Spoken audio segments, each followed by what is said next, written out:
Cornelia Sindhu नदी के तट पर बैठकर हिंदुस्तान अर्थात हमारे भारत देश की तारीफ में गाना गाती है और इस गाने को लिखा है जयशंकर प्रसाद ने। रात्रि में तारे जागते हैं, मनुष्य सोता है, इन बातों का जिक्र है और तारे मनुष्य की रखवाली करते हैं, इन बातों का जिक्र है। काफी इंटरेस्टिंग जो ये कविता है वो निकल कर सामने आई है। हेलो स्टूडेंट्स, मेरा नाम है महिपाल जोशी और आज अपन बात करने वाले हैं कक्षा 12 के हिंदी साहित्य की पुस्तक अंतरा के पहले पाठ के बारे में या फिर पद्य भाग की पहली कविता के बारे में।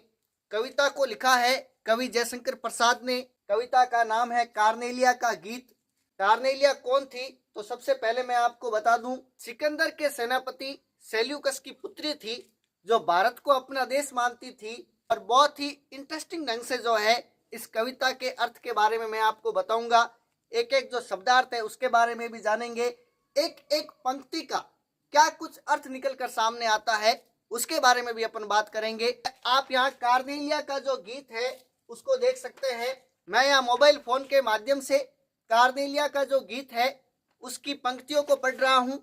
आप एक एक करके देखिए कि कार्नेलिया किस प्रकार हमारे भारत देश की तारीफों के जो पुल है वो बांधती है सिंधु नदी के तट पर बैठकर। मधुमेह का अर्थ हो गया मिठास से परिपूर्ण, अर्थात हमारा जो ये भारत देश है वो लालिमा युक्त है और मिठास से परिपूर्ण है। और इस बात को और इस भाव को कार्नेलिया कुछ यूं कहती है कि अरुण ये मधुमेह देश हमारा, अर्थात हमारा जो ये भारत देश है वो लालिमा युक्त है और मधुमेह अर्थात स्वाद से परिपूर्ण है, अर्थात मीठे स्वाद से परिपूर्ण है। यहाँ के जो लोग हैं बहुत ही व्यवहारिक और अच्छे प्रकृति के और अच्छे व्यवहार के सज्जनता के धनी जो है वो माने जाते हैं। इसी धारा में आगे बढ़ते हुए अपन जो है कार्नेलिया की जो दूसरी पंक्ति है हमारे भारत देश के बारे में वो क्या गाई जाती है। तो यहाँ पर आप लिखा हुआ देख सकते हैं, मैं यहाँ से पढ़ रहा हूँ। जहाँ पहुंच अनजान क्षितिज को मिलता एक सहारा, कि हमारे देश के अंदर कोई अनजान व्यक्ति है उसको भी क्या है कि शरण दे दी जाती है। विविधताओं वाला देश है और इस विविधता में क्या है, एकता है। और जहाँ पहुंचे अनजान क्षितिज को मिलता एक सहारा। क्षितिज क्या होता है तो मैं आपको बता दूं कि आप जब किसी बिल्डिंग पर या किसी रेतीले टिब्बे पर खड़े रहते हैं तो जहां तक आपकी नजर जाती है, आपकी नजर के एंडिंग पॉइंट पर आपको ऐसा लगता है कि पृथ्वी और आसमान आपस में मिल रहा है। कहा जाए तो क्षितिज का मतलब होता है आसमान और धरती का मिलना। और ये अपन कब देख सकते हैं, जब अपन कोई बिल्डिंग पर खड़े हो या फिर कोई रेतीले टिब्बे पर खड़े हो, उस समय हम अपने नेत्रों के माध्यम से ये अनुभव कर सकते हैं कि वहां दूर जहां तक हमारी नजर जा रही है उस लास्ट पॉइंट पर क्या है कि आसमान और धरती मिल रहे हैं या बादल नीचे गिर रहे हैं। उस यथावत स्थिति को क्या कहा जाता है, क्षितिज कहा जाता है।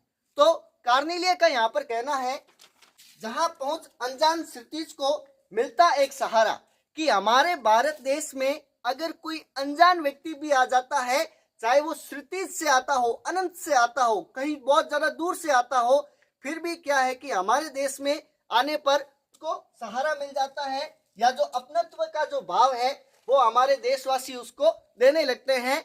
अर्थात कहने का पर्याय ये हो गया कि अनजान व्यक्ति विशेष को भी हमारे देश के अंदर आने के बाद सहारा मिलता है, अपनत्व का जो भाव है वो देखने को मिलता है।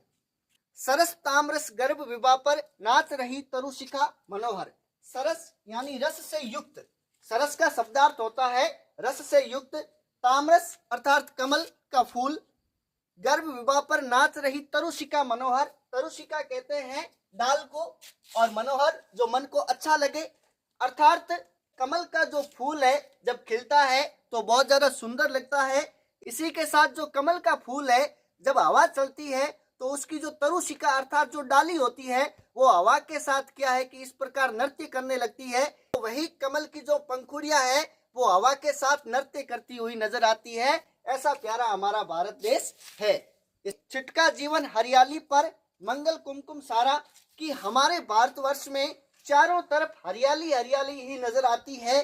चारों तरफ जो है वो हरे हरे पेड़ है वही नजर आते हैं। छिटका जीवन हरियाली पर मंगल कुमकुम सारा, कि चारों तरफ हरे हरे पेड़ ही नजर आ रहे हैं और उनमें से कुछ पेड़ों के जो फूल है वो कैसे दिखाई देते हैं, लाल, जो ऐसा लग रहा है जैसे उस हरियाली पर किसी ने शुभ कुमकुम जो है वो छिड़क दिया है। ऐसा प्यारा भारत देश हमारा कार्नेलिया को लगता है।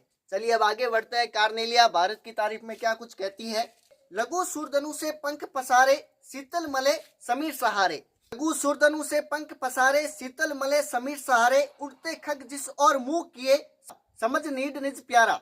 अर्थात कार्नेलिया कहती है कि भारत देश के जो पक्षी है उनके जो पंख है वो इंद्रधनुष के समान है और छोटे छोटे उनके पंख है।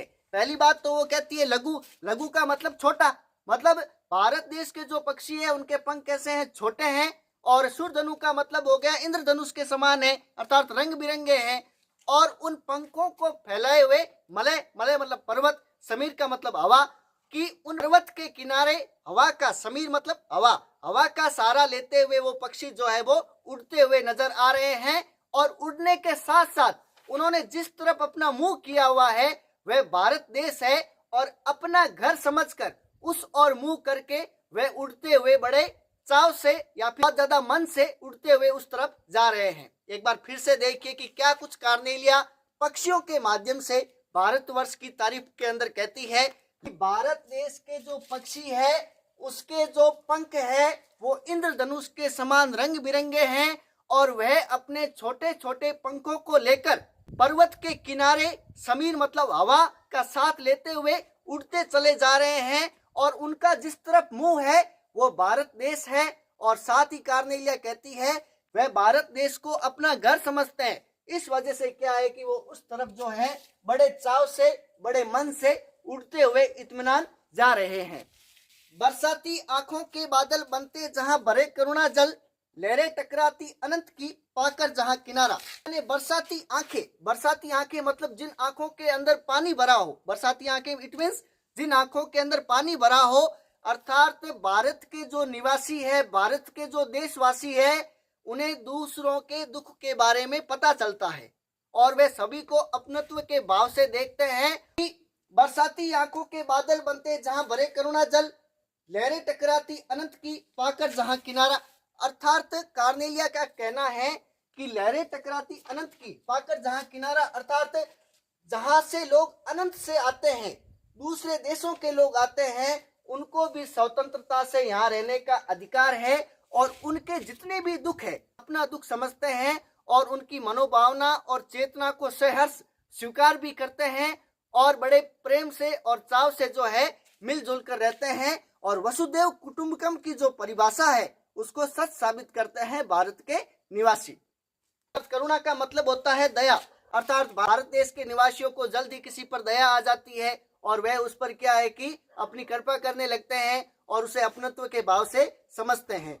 आगे लिखती है कार्नेलिया, लहरें टकराती अनंत की। अगर कोई लहरें, लहरें यहाँ पर कार्नेलिया मुख्य रूप से इंसान को कह रही है, लेकिन लहरों के माध्यम से इंसानियत की जो परिभाषा है उसको बताया जा रहा है कि अगर कोई व्यक्ति विशेष अनंत से आता है तो भी उसको हमारे भारत देश के अंदर जगह मिल जाती है और बड़े अपनत्व से और चाव के भाव से यहाँ उसको रखा जाता है। अगर अनंत से भी कोई लहरें आती है तो भारत देश में आने के बाद उन लहरों को क्या मिल जाता है, किनारा मिल जाता है, वो यथावत हो जाती है और अपना निज स्थान जो है वो प्राप्त कर लेती है। उसके बाद कार्नेलिया का क्या कहना है आप लोग देख सकते हैं। लास्ट दो पंक्तियां जो भारत की तारीफ में कार्नेलिया के द्वारा गाई गई थी। हेम कुंभले उषा सवेरे, भरती ढुलकाती सुख मेरे, मदिर उगते रहते जब जगकर रजनी भर तारा।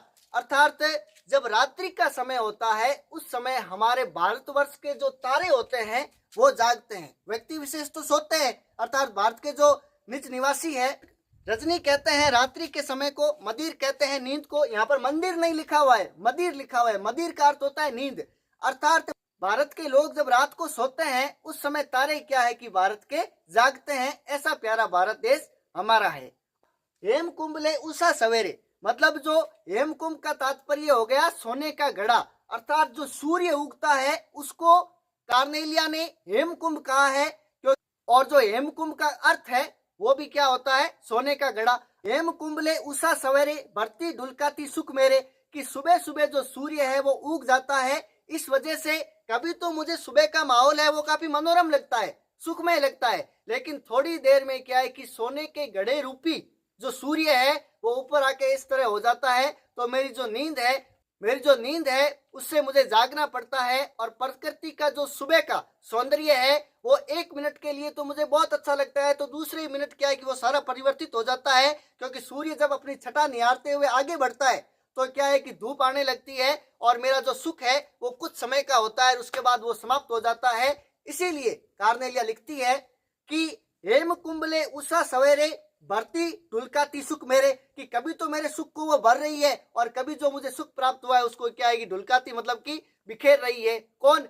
हेमकुंभ। हेमकुंभ मतलब सोने का घड़ा। सोने का घड़ा किसको कहा गया है? पर्याय से सूर्य को, कि जब सुबह का समय होता है तो सूर्य क्या है कि अचानक आ जाता है। कभी तो क्या है कि मनोरम सा लगता है प्रकृति का माहौल, कभी क्या है कि बोरिंग सा लगता है या फिर धूप आ जाती है। उसके बाद कार्नेलिया का कहना है कि रात भर जो तारे हैं वो तो जागते हैं, भारत देश के नागरिक है वो सोते हैं। ठीक है, देखो यहाँ पर लिखा हुआ है मदिर उगते रहते। मदिर का मतलब नींद, उगते मतलब कि अंगड़ाई, मतलब रात्रि के समय जो भारत के वासी है वो अंगड़ाई लेते रहते हैं और उनकी रखवाली में जो तारे हैं वो जागते रहते हैं। सुबह होते ही तारे क्या है कि छिप जाते हैं और मनुष्य अपना जो कार्य है वो करने लग जाते हैं। तो इस प्रकार कार्नेलिया जो है भारत देश की तारीफ के अंदर अपना जो गीत है वो गाती है। लिखा है जयशंकर प्रसाद ने। एक बार फिर से बता दूं कार्नेलिया कौन थी, तो सिकंदर के सेनापति थे सेल्यूकस। सेल्यूकस की पुत्री थी कार्नेलिया, जो सिंधु घाटी के नदी तट पर किनारे बैठकर भारत की तारीफ में गीत गाती है। और उसी गीत का नाम क्या है? कार्नेलिया का गीत।